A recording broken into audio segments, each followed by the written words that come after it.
नमस्ते। मैं रीना शर्मा आज अपने YouTube चैनल सुनी अनसुनी में आप सबका स्वागत करती हूँ। दोस्तों, सब कहते हैं कि कर्मों का फल अवश्य भोगना पड़ता है और अवश्य जो आपके प्रारब्ध में लिखा है वो आपके साथ होगा ही होगा, चाहे वो अच्छा हो चाहे बुरा हो। इसी उसमें मैं आपको एक छोटी सी कहानी सुनाती हूँ। एक गरीब ब्राह्मण था जो शहर के बाहर एक झोपड़ी में रहा करता था। वो लेकिन शिव भक्त था। अपनी जो उसका दिनचर्या थी वो सुबह जाता था, आसपास के गांव से भिक्षा इकट्ठा करके लाता था और जो मिल जाता उसे रूखा सूखा, कई बार मिलती थी भिक्षा, कई बार नहीं मिलती थी, लेकिन जैसे भी मिल रहा था वो अपना उसका गुजारा चल रहा था। और रास्ते में उसके एक शिव मंदिर पड़ता था, तो वो शिव मंदिर में जाके शिव जी के पास थोड़ी देर बैठ के जरूर आता था कि भाई मेरे ही प्रारब्ध में या मेरे ही किस्मत में ऐसा क्यों लिखा है कि मैं भिक्षा मांग के गुजारा करता हूँ और कई बार मुझे पेट भर के भोजन भी नहीं मिलता है। तो एक ऊपर जो पार्वती जी वो देखती थी कि रोज ही आता है मंदिर में और बैठ के बात करके जाता है शिव जी से। तो उन्होंने कहा, आप इसकी दरिद्रता दूर क्यों नहीं करते हैं महादेव? तो शिव जी कहते हैं कि इसके प्रारब्ध में दरिद्रता ही लिखी है और अभी इसके दिन अच्छे नहीं आए हैं। तो देवी कहती है, ऐसा कैसे हो सकता है? अगर आप चाहें तो सब कुछ संभव है देव, और आप इसकी सहायता कीजिए। देव ने कहा, मैं कर दूंगा, लेकिन अगर इसके प्रारब्ध में नहीं है तो इसकी चाह का भी कोई सहायता नहीं कर पाएगा। तो देवी ने कहा, आप कीजिए। तो महादेव जी ने अपनी लीला प्रारंभ की। तो जैसे ही उधर उन्होंने अपनी आंखें बंद करी तो जो उस राज्य की महारानी थी वो श्रृंगार कर रही थी बैठी हुई महल की छत पर उसमें, और तभी उनका नौलखा हार एक चील लेकर उड़ गई उस दिन। उसने सोचा ब्राह्मण ने कि भाई मैं रोज भिक्षा लेने जाता हूँ, मुझे भिक्षा अच्छी नहीं मिलती है, तो ऐसा है मैं ना आज से अंधा बन के भिक्षा मांगा करूँगा। हो सकता है मुझे सब दीनहीन समझ के मेरी ज़्यादा सहायता करें। तो उस दिन वो एक लाठी लेके और अंधे का बन के आँख बंद करके ही झोपड़ी से निकला और उस चील ने वो हार, जो 9 लखा हार था, वो उसके रास्ते में गिरा दिया। परंतु चूंकि वो उसने आँख बंद की हुई थी तो वो उसको 9 लखा हार नहीं दिखाई दिया। नेचुरली उसका प्रारब्ध था कि उसको नहीं मिलना था, उसकी किस्मत में नहीं था कुछ अच्छा।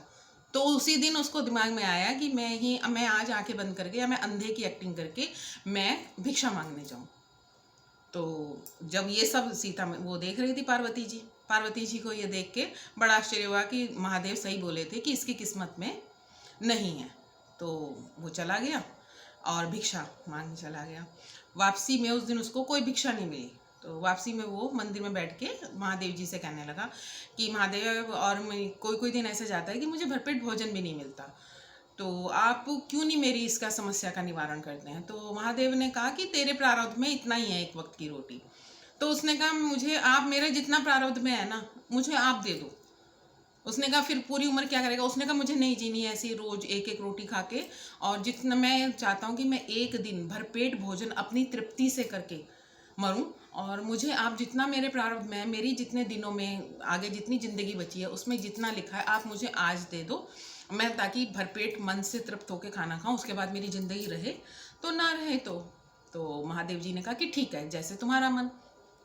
महादेव वो जब घर गया, सो गया। अगले दिन सुबह को किसी ने उसका दरवाज़ा खटखटाया। तो उसने दरवाज़ा खोला। उसने कहा, भाई कौन? की एक सेठ जी हैं और वो आज सब गरीबों को भोजन वितरित कर रहे हैं और तुम्हारे यहाँ भी भेजा है, ये लो। और बहुत सारा खाना था। तो वो तो बड़ा खुश हो गया कि बिल्कुल बात सच हो गई महादेव की। उसने अपना भरपेट रज के और बहुत अच्छे से, शायद लाइफ में अपनी पहली बार इतना अच्छा भोजन और इतना भरपेट भोजन एक वक्त में खाया था। लेकिन अब उसका पेट तो भर गया, अब वो क्या करे? भोजन बहुत सारा था और वो खराब ही हो जाना था। तो उसने सोचा कि भाई अब मैं क्या करूँगा, इससे अच्छा मेरी तरह और भी कुछ लोग होंगे जो नहीं खाना खा पाते हैं भरपेट। तो वो पास के उसमें गया गांव में, और जो गरीब थे जितने, उनमें उसने वो भोजन वितरित कर दिया और आके चैन की नींद सो गया कि चलो आज का तो हुआ और मेरा पेट भी भर गया, मन भी तृप्त हुआ इतने सालों में। अगले दिन सुबह को फिर उसका दरवाज़ा खटखटाया, फिर कोई बैलगाड़ी में और खान भोजन लेके था कि सेठ जी ने खाना भिजवाया। उसको बड़ा आश्चर्य हुआ कि भाई मेरे प्रारब्ध का तो मुझे कल सब मिल गया था, तो ये आज कैसे? चलो कोई बात नहीं, उसने कहा कल थोड़ा रह गया होगा या जो भी है। तो उसने फिर लिया, फिर तृप्त हुआ, जो बचा उसने फिर पास के गांव में गया और जाके बांट दिया। अब ये तो रोज ही होने लगा। कि रोज़ उसका सुबह वो रोज़ तृप्त होकर सोए और सुबह को फिर उसका दरवाज़ा खटखटाए और रोज़ भोजन लेके एक सेवक उसके दरवाजे पर खड़ा हो।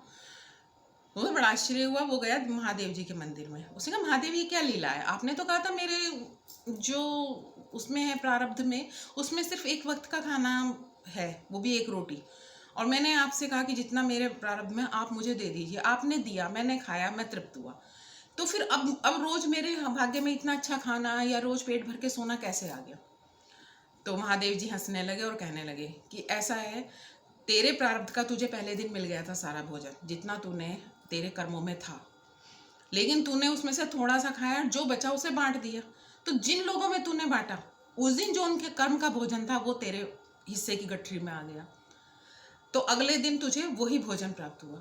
तूने उसमें से थोड़ा सा खाया फिर बांट दिया, तो जिन लोगों को तू बांट के आया उनके प्रारब्ध में जो उस दिन का खाना था, क्योंकि वो उन्होंने तो तेरे हिस्से का खा लिया, तो जो उनके हिस्से का खाना बचा वो फिर तेरे उसमें आ गया, और इस प्रकार ये तेरे उसमें गठरी में, तेरे प्रारब्ध की गठरी में भोजन की निरंतरता बन गई। तो दोस्तों इससे यही है कि जैसे आजकल लोग हैं बड़े वो करते हैं कि मैं हूँ, मैंने गरीबों को खाना खिलाया, अरे मैंने इतने पैसे दिए, अरे तुम करने वाले कुछ नहीं हो। जो कर रहा है, जो हो रहा है, सब भगवान की इच्छा से हो रहा है। भगवान ही सबको दे रहा है, भगवान ही सबका कर रहा है। वो बस आपको निमित्त बनाया है, आपके थ्रू बनाया। अगर आज आपने कहीं दिया है ना, तो भगवान ने किसी और के थ्रू आपको भी दिया है। आपको किसी ना किसी उसके थ्रू आपके पास भी आपका भोजन पहुंच रहा है, या आपकी जो नीड्स हैं वो आपकी पूरी हो रही हैं। तो इसमें कभी गर्व मत करो कि मैं करने वाला हूँ। करने वाला कोई नहीं, जो कर रहा है वो सब ऊपर वाला कर रहा है, सब कुछ उसी की कृपा से होता है। और दोस्तों अगर आपको मेरी ये कहानी पसंद आई हो तो कृपया मेरे चैनल को लाइक और सब्सक्राइब जरूर कीजिएगा। धन्यवाद।